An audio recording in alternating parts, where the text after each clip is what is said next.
Okay, thanks for inviting me back.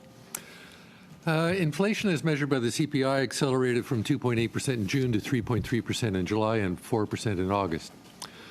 The upturn was widely expected by analysts, including those at the Bank of Canada, because of base year effects.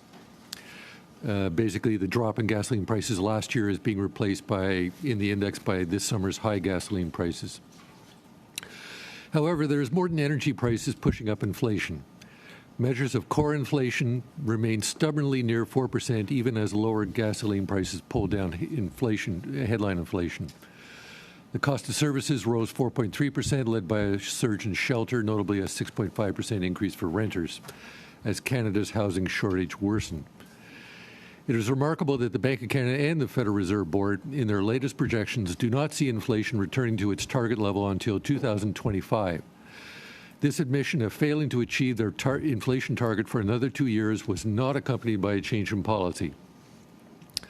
However, the growing realization that inflation will be higher for longer is pushing up longer-term interest rates anyway. It was predictable that the deceleration of inflation during the first half of 2023 would not last.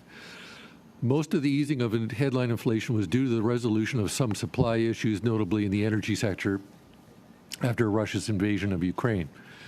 The underlying trend of demand has barely slowed outside of new home construction, suggesting that interest rates still are not high enough to substantially lower demand. This is especially true in an environment where governments continue to run deficits, notably in the U.S., where the federal deficit of 8% of GDP in the year ending in July is stimulus usually associated with wars and not an economy operating at full employment. Meanwhile, households still have substantial savings accumulated from excessive government transfers during 2020 and 2021. One result is that after an initial downturn in the spring in response to higher interest rates, house sales began to heat up again over the summer after the Bank of Canada prematurely indicated it would pause in further interest rate hikes.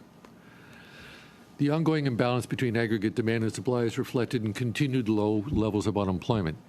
Low unemployment puts upward pressure on wages, where increases in average hourly earnings remain close to 5%.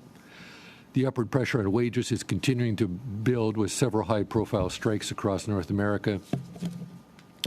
While an understandable reaction to higher inflation, continued high wage inflation risks making it difficult to return to 2% inflation. Fed Chair Jerome Powell recently said that wage increases of 3 to 3.5% were consistent with its 2% inflation target. The implication is that sustaining current wage growth of well over 4% is not. It is difficult to analyze the labor market after the pandemic.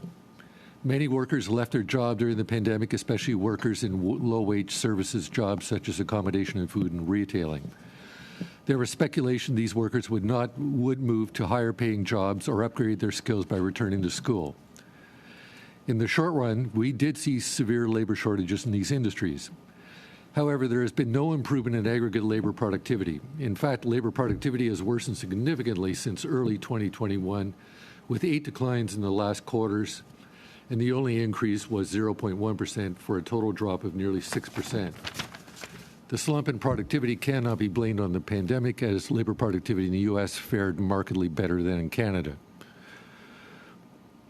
Comparing Canada, I'm going to skip a paragraph for the translators. Comparing Canada and the U.S. also shows another glaring missed opportunity.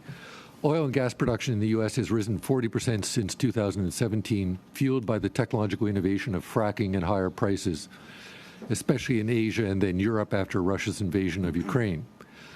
Faced with these same opportunities, oil and gas output eked out less than a 10% gain, hampered by a lack of pipeline capacity and regulatory uncertainty surrounding oil and gas extraction.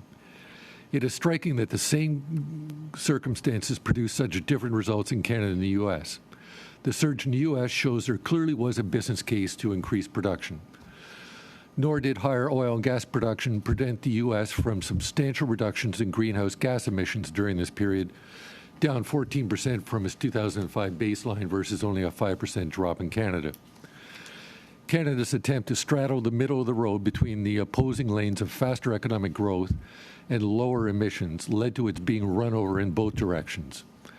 We have achieved little economic income growth without lowering emissions significantly. Underachieving has become habitual in Canada over the past decade as we have ignored or even been outright contemptuous of entrepreneurship and innovation. Thank you.